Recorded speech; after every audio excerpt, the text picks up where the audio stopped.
marzo de 1939. La Guerra Civil Española está viviendo sus últimos momentos. Los sublevados, bajo el mando de Francisco Franco Bahamonde, con el cargo de generalísimo, se ha hecho ya con casi todo el territorio peninsular. También controlan Canarias, Baleares y el Marruecos español. La República, en cambio, con Juan Negrín como presidente del Consejo de Ministros y líder republicano, tras la salida del presidente Manuel Azaña, controla solo Madrid, buena parte de lo que hoy es Castilla-La Mancha, poco más de la mitad de la Comunidad Valenciana, Murcia, Almería al completo y la mitad de Granada.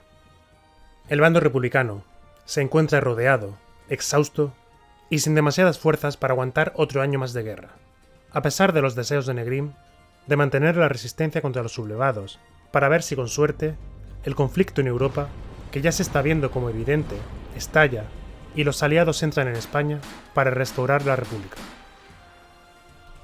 Sin embargo, esta estrategia de aguantar una guerra que se considera ya perdida está provocando roces con diferentes personalidades, políticas y militares dentro del bando republicano, quienes piensan que ante la circunstancia que tienen delante, lo mejor es negociar lo antes posible y conseguir una paz honrosa antes de que la realidad se haga evidente y Franco imponga una derrota sin condiciones. Esta diatriba es lo que provocará, en la fase final de la guerra, lo que calificamos de la guerra civil dentro de la guerra civil. ¿Quieres saber más de esta historia de conspiraciones, espionaje y batallas en las calles de Madrid? Pues no se hable más. Ponte cómodo, permanece atento, porque comenzamos.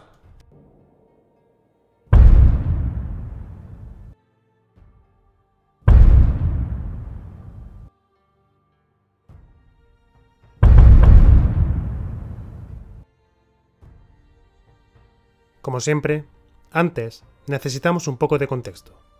La guerra para la República no ha ido muy bien desde sus inicios, pero el momento crucial en el que se puede considerar que la República va a ver su final más pronto que tarde fue tras la derrota en la Batalla del Ebro, el 16 de noviembre de 1938. En la misma, los republicanos perdieron a más de 7.000 hombres, 20.000 heridos, cayeron prisioneros más de 19.000 y les derribaron al menos 100 aviones, además de tanques, blindados y piezas de artillería. Como es evidente, dentro del bando republicano, tras una situación así, comienzan a surgir tensiones ante la inminente derrota. Hay que recordar que buena parte de la debacle republicana fue porque se encontraba prácticamente solo internacionalmente, únicamente con la ayuda de la URSS y las brigadas internacionales. En cambio, los sublevados del bando nacional contaban con el apoyo firme de Alemania e Italia casi desde el primer día. El apoyo de la URSS a la República era visto por algunos como un lastre propagandístico. Las potencias occidentales no veían con buenos ojos el comunismo y la presencia de estos en el bando republicano, más el interés de Stalin de apoyarlos, hacía pensar que si este bando salía vencedor, España sería un país satélite de los soviéticos dentro de Europa occidental. Por lo que, ante el fracaso del Ebro, el líder socialista que estaba más abiertamente en contra de Juan Negrín, Julián Besteiro, pensaba que la República debía librarse de la deriva hacia el comunismo que había llegado tras la alianza con el Partido Comunista Español y la URSS, hacerlo público a nivel internacional para conseguir el apoyo de Inglaterra y Francia en contra de los sublevados. Sin embargo, lo más seguro es que aunque se hiciese este movimiento, Inglaterra y Francia no iban a intervenir en favor de la República, pues si no lo hicieron a comienzos de la guerra, en 1936, por el Comité de No Intervención, no iban a hacerlo ahora, a finales de 1938. Más motivo para creer esto está en que el 29 de septiembre de 1938, Reino Unido, Francia, Italia y Alemania se habían reunido para firmar los tratados de Múnich, cediendo ante exigencias de Hitler para evitar una nueva guerra mundial, por lo que la República podía olvidarse de que Francia y Reino Unido quisiesen enviar ayuda para enfrentarse a Franco y, en consecuencia, a Hitler y Mussolini. Todos esperaban que el bando republicano sería derrotado más pronto que tarde, por lo que no merecía la pena el esfuerzo. Tras la caída de Cataluña en enero de 1939, Negrín seguía con esperanzas de que la guerra debía de ser alargada lo máximo posible. En el aeródromo de los Llanos se reunió con el general Miaja y el coronel Casado. En el encuentro, parece que les pidió que resistiesen al menos 6 meses más, para ver si por fin estallaba el conflicto en Europa y podía salvarse algo de la República. Los militares y Negrín tenían visiones algo distintas de cómo debía actuarse en estas circunstancias, pero en un momento hablamos sobre ello. La estrategia de Negrín contrastaba con la del presidente de la República, Manuel Azaña, quien no tenía esperanzas en ganar la guerra. Para febrero de 1939, había abandonado España e intentaba negociar con Francia e Inglaterra para que pidiesen a Franco, al menos, la salida de personas comprometidas, o lo que es lo mismo, refugiados políticos. La cabeza visible de la República se exiliaba en el extranjero. Ahora llega el momento de hablar del coronel Sigismundo Casado. Este militar había participado en la defensa de Madrid, combatido en la batalla de Jarama del 37 y en la de Brunete. También estuvo en el frente de Aragón a petición de Indalecio Prieto, cuando ocupaba el cargo de ministro de la Guerra, aunque no obtuvo el mejor de los resultados. En marzo del 38 se le nombró coronel del ejército de Andalucía, donde tenía la intención de realizar una operación contra Mérida y ver si podía partir en dos la España ocupada por los sublevados. Pero antes de comenzar la operación, se le llevó de nuevo a Madrid, nombrado como jefe del ejército del centro, sustituyendo al general Miaja. Aunque Casado era republicano, también era anticomunista, y la situación en la que se encontraba la República en el año 1939 no le estaba agradando demasiado. Según él, en su libro Así cayó Madrid, no estaba de acuerdo con Negrín en continuar la guerra y derramar más sangre. Consideraba también que en esos momentos el líder de la República estaba entregando la misma a los comunistas, justificado esto más tarde, según él, en los nombramientos del ejército que se dieron en los diarios oficiales del Ministerio de Guerra del 3 y 4 de marzo. Pues Negrín ascendía a general a los comunistas Juan Modesto Guilloto y Enrique Lister. Sin embargo, estos nombramientos no iban acompañados de un mando sobre tropas, como sí ocurría con el coronel Francisco Galán, también comunista. Para Casado, todo esto era motivo suficiente para creer que Negrín era un dictador al servicio de la Unión Soviética, quien pensaba ponerla como un país satélite si conseguía resistir hasta la Segunda Guerra Mundial. Sumado a todo lo anterior, llevaba tiempo desilusionado con la República y estaba convencido que su misión como militar para proteger al Estado era convertir al ejército en el instrumento de fuerza del pueblo y los humildes, por lo que su labor debía ser la de acortar el conflicto lo máximo posible y evitar mayor sufrimiento. En su cabeza estaba el deseo de solucionar las hostilidades con una especie de abrazo de Vergara, como en el fin de la Primera Guerra Carlista. Por ello, en diferentes conversaciones con Negrín, le había pedido lo mismo que Besteiro en la reunión de la que hablamos al principio: desvincular de la República a los comunistas, para en este caso, tener más posibilidades de realizar unas negociaciones eficaces con Franco. Los sublevados, al fin y al cabo, no dejaban de ser militares y hombres de armas como él.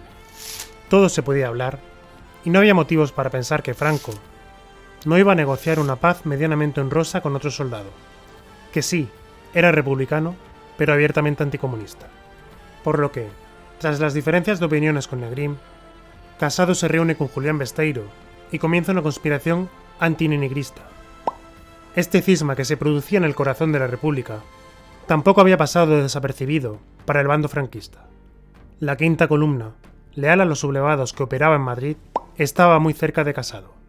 De hecho, su teniente coronel y su comandante médico eran agentes franquistas que informaban al gobierno sublevado en Burgos de todo lo que ocurría en la capital. Tras el fracaso de la conversación con Negrín, en enero de 1939, Casado, que tampoco era tonto, decidió comunicarse de forma directa y personal con agentes de la quinta columna para comunicarles que tiene intención de derrocar a Negrín. Evidentemente no podía hacerlo solo, por lo que también comenzó a hablar con otros militares y políticos republicanos. Franco, básicamente para hacerle morder el anzuelo de que habrá benevolencia después del golpe, le mandó las concesiones del Generalísimo, el 30 de enero de 1939. En las mismas, básicamente se prometía lo siguiente: clemencia para combatientes republicanos que entregasen las armas voluntariamente, siempre que no fuesen culpables de otros crímenes. Garantía de seguridad personal. Respeto a la propiedad privada de los republicanos rendidos. posibilidad de reincorporarse a la vida civil si no habían cometido crímenes graves, y reconciliación nacional. Para Casado, había aún cierta esperanza para conseguir esa paz honrosa que tanto quería, pero Franco tenía la sartén por el mango y no estaba dispuesto a negociar mucho más, por lo que el 5 de febrero le mandó unas segundas concesiones mucho más duras, donde comenzaba con las siguientes palabras: «Tenéis la guerra totalmente perdida. Es criminal toda prolongación de la resistencia. La España nacional exige la rendición». En estas, el tono era algo más agresivo, y Casado tenía miedo de que retrasar más el golpe acabase por llevar al traste toda negociación futura. Reunido con el general Miaja, Matallana y otras personalidades, habló sobre crear en contra de Negrín un Consejo Nacional de Defensa. En él estarían integrados todos los militares y partidos políticos favorables al golpe, menos el Partido Comunista Español, que era una de las principales razones por las que se estaba llevando a cabo. Pero el golpe, o pronunciamiento contra Negrín, debía fundamentarse en algo sólido. Entre los argumentos para su legitimación estaba que el gobierno había declarado el 23 de enero el estado de guerra. De esta forma, la autoridad legal era de los militares. A la conspiración también se sumó el teniente coronel Cipriano Mera, anarcosindicalista y jefe del cuarto cuerpo del ejército, después de que el Comité de Defensa de la CNT le dijese a Cipriano que pusiese a disposición de Casado a sus hombres. Casado ofreció al socialista Julián Besteiro presidir el Consejo Nacional de Defensa, pero Besteiro pensaba que el liderazgo debía asumirlo un militar, pero que igualmente estaría dentro de ese consejo. Negrín se quedaba solo con el apoyo del sector negrinista del PSOE y el Partido Comunista. También estaban dejándolo de lado militares como el general Vicente Rojo. El 12 de febrero envió un telegrama a Negrín dimitiendo como el jefe del Estado Mayor y aconsejando al líder republicano que cesase en su política de resistencia. Incluso en otro momento, se ofreció a colaborar en la capitulación, aceptando el destino que le deparase la paz. El 28 de febrero de 1939, se hacía oficial la dimisión del presidente de la República, Manuel Azaña. Esto ayudaba a Casado a justificar aún más su conspiración. Pues sin presidente, y con el estado de guerra declarado, Negrín ya no tenía legitimidad para gobernar, sino que debía hacerlo el militar con mayor rango, como lo era en ese momento el general Miaja. Durante todo este lío, Negrín estaba residiendo en la posición Yuste, nombre en clave para el lugar en el que se había establecido el gobierno republicano en Petrel, Alicante. El 3 de marzo, Negrín recibió el telegrama del general Ignacio Hidalgo de Cisneros sobre las intenciones del coronel Casado. Entonces intentó en varias ocasiones que el militar rindiera cuentas frente a él en la sede del gobierno, pero Casado ignoró las peticiones reiteradamente. A las 7 de la tarde del domingo 5 de marzo de 1939 comenzaba el golpe de Casado en Madrid. En la calle Alcalá, en el edificio del Ministerio de Hacienda, se reunían diferentes militares favorables a ese abrazo de Vergara 2.0 y representantes de los partidos Izquierda Republicana, Unión Republicana, Partido Sindicalista y la parte del PSOE que estaba en contra de Negrín. También se habían sumado UGT y CNT-FAI. Los anarquistas de Cipriano se desplegaron en el Palacio de Buenavista, edificios de comunicaciones, la Dirección General de Seguridad, el Banco de España, Telefónica y otros lugares. Fuerzas socialistas se desplegaron en el Paseo de la Castellana, en los edificios de nuevos ministerios. El Servicio de Inteligencia de la República, conocido como Servicio de Información Militar, se encargaron de arrestar a mandos comunistas que comandaban divisiones y brigadas, para así evitar que estos pudieran oponerse al pronunciamiento. Al golpe, también se sumaron las fuerzas aéreas que controlaba el coronel Camacho. Logrados los objetivos, durante la noche del 5 de marzo, se comunicó por radio la realización del golpe por Segismundo Casado, y Julián Besteiro alegaba que el gobierno de Negrín carecía de legitimidad al haber renunciado el presidente de la República, Manuel Azaña. El Consejo Nacional de Defensa había triunfado y se organizó como se había establecido en las reuniones, Miaja presidiéndolo, Casado en defensa y Besteiro en la Consejería del Estado. Pero mientras se estaba produciendo el golpe en Madrid, en Cartagena estaban pasando otros acontecimientos. Aquí se encontraba la flota republicana, una de las garantías de Negrín para resistir unos pocos meses más, además de un medio para llevar el exilio a miles de españoles en caso de que los acontecimientos se precipiten. Sin embargo, aquí no estaban operando solo casadistas y negristas. Al igual que en Madrid, la quinta columna franquista se había hecho muy fuerte y había creado una red muy efectiva, por lo que poco antes del golpe de Casado en Madrid, el 4 de marzo, se había producido una sublevación en Cartagena, donde regimientos de artillería e infantería naval se hicieron con el pueblo y las baterías de la costa. Estos, amenazando a la flota que estaba en el puerto, les hicieron salir antes de las 12:30, o serían hundidos. El crucero Miguel de Cervantes, como buque insignia, abandonó Cartagena al plazo límite. El 5 de marzo, Cartagena estaba bajo control franquista. Aunque los republicanos consiguieron recuperarla al día siguiente, la flota ya no regresó.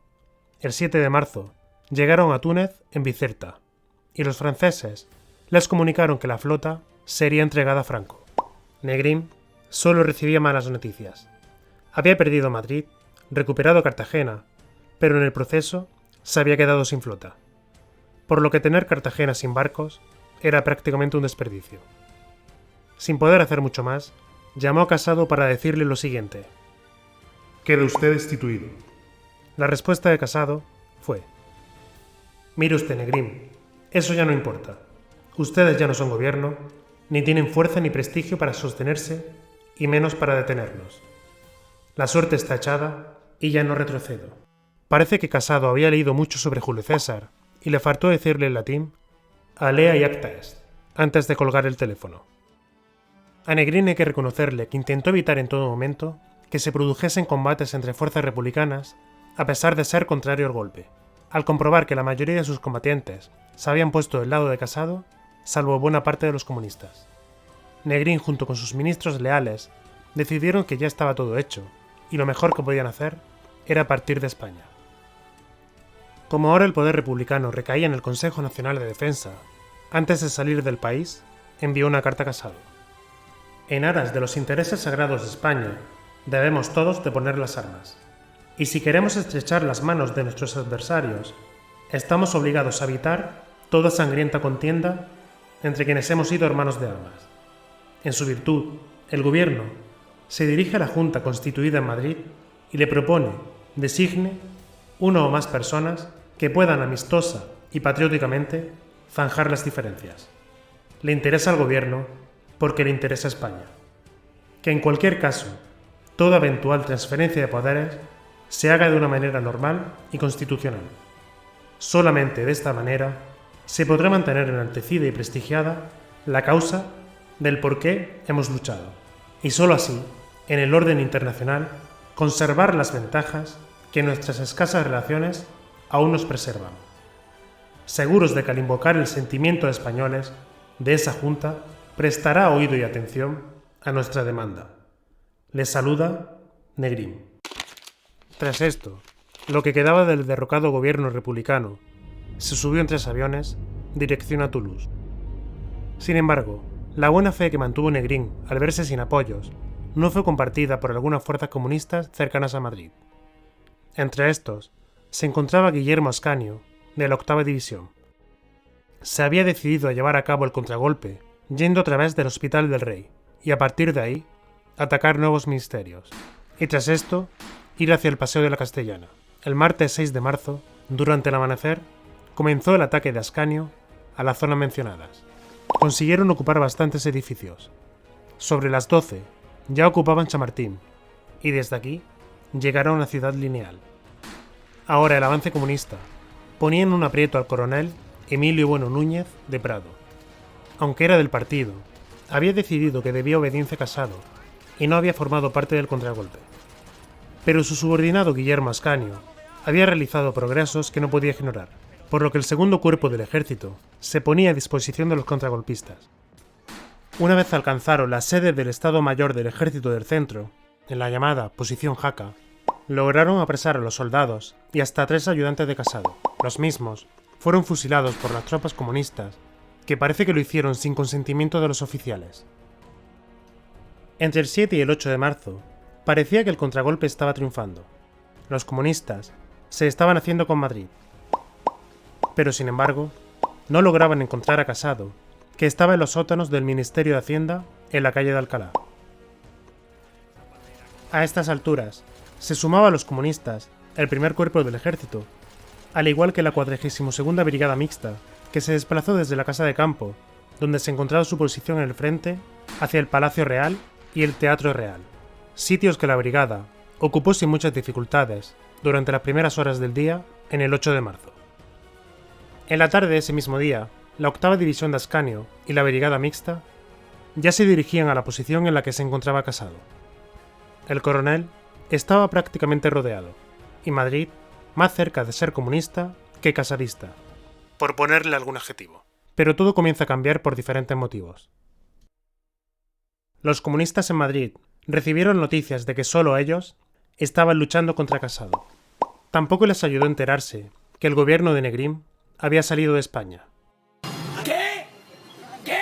Pero ya reinó el desconcierto cuando el anarquista Cipriano Mera, el 9 de marzo, llegó a Madrid desde el frente de Guadalajara, al mando del 4º Cuerpo del Ejército. El Partido Comunista recomendó a los soldados dejar de luchar y prepararse para vivir en la clandestinidad en una España tomada por los franquistas. Tras esto, aunque hubo negociaciones entre ambos bandos republicanos, no se entendieron del todo y continuó la lucha. En este momento, se produjo una paradoja, pues las fuerzas de Franco ayudaron a Casado atacando a los comunistas en la Casa de Campo, por lo que estos luchaban entre dos frentes. El 11 de marzo, las fuerzas de Cipriano Mera volvían a lanzar una ofensiva a las posiciones contragolpistas. Estos, ya superados del todo, se retiraron hacia las posiciones desde las que vinieron, es decir, la Sierra, el Pardo y Casa de Campo. Cerca de las 8 de la tarde, quedaban pequeños núcleos comunistas en el centro de Madrid. Al día siguiente, hubo por fin negociaciones y la promesa de no llevar a cabo represalias. Pero Casado, debido a que habían fusilado sus 3 ayudantes, se cobró la vida del coronel Luis Barceló Jover. Al resto se les arrestó. La cantidad de muertos en esta pequeña guerra civil fue indeterminada. Unas fuentes dicen que fueron un par de cientos, otros que 2000, y algunos los elevan hasta 20.000. Aunque este número seguramente sea muy exagerado.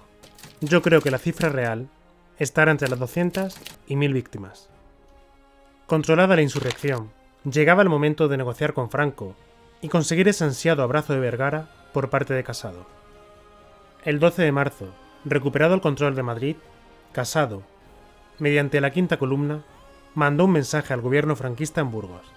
En los días siguientes, Julián Besteiro se dirigía por la radio a los españoles para decirles que van a comenzar las negociaciones con Franco y conseguir esa tan ansiada paz honrosa.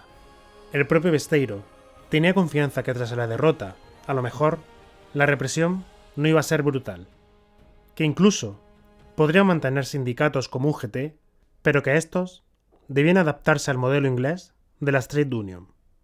Sin embargo, ante el intento de Casado de comunicarse personalmente con Franco, este le respondió que no iba a ofrecerle un trato de igual a igual, y que la rendición que buscaba era sin condiciones.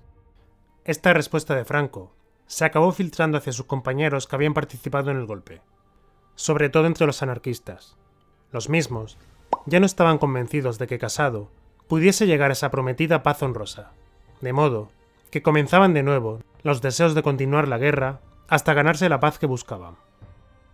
Los franquistas, por su lado, se olvidaron de las concesiones del generalísimo que le habían entregado a Casado hacía tiempo. Ahora, le hacían llegar a los representantes del coronel que estaban en Burgos las normas para la rendición del ejército enemigo y ocupación de su territorio. Casado intentó varias veces que la rendición se hiciese de forma ordenada, territorio a territorio, y que las primeras concesiones fuesen oficiales. Pero Franco dejó de responderle pronto. Como este consideró que Casado solo estaba intentando dilatar las negociaciones, el 26 de marzo dio las mismas por concluidas e inició una ofensiva sobre Madrid en todos los frentes. Británicos y franceses habían intentado también ser parte de las conversaciones para la rendición republicana e intentar influir en el gobierno franquista, pero el generalísimo insistía en que no habría condiciones para tal rendición y que los vencidos solo podían esperar de ellos que tuviesen espíritu de generosidad, algo que a todas luces dejaba la represión a una completa ambigüedad para los republicanos que se quedaran en España, al no tener garantía de que se respetase su integridad física, salvo la generosidad del vencedor.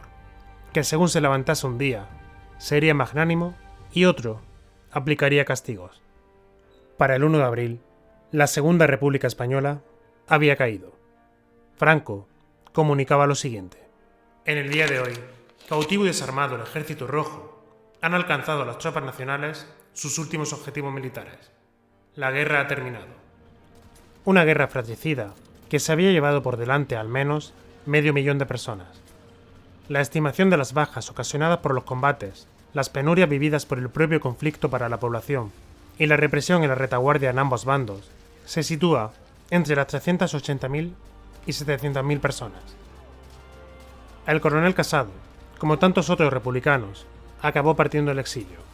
El militar primero fue a Inglaterra y luego a Hispanoamérica, aunque acabó volviendo a España en los años 60, muriendo en el 1968.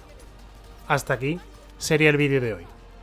Espero que te haya gustado este curioso capítulo del final de la Guerra Civil Española. Recuerda que siempre es bienvenido un me gusta, comentarios y que compartas el vídeo. Si aún quieres ayudar de otras formas al canal, echa un ojo al comentario fijado que he dejado abajo. Un saludo y nos vemos muy pronto.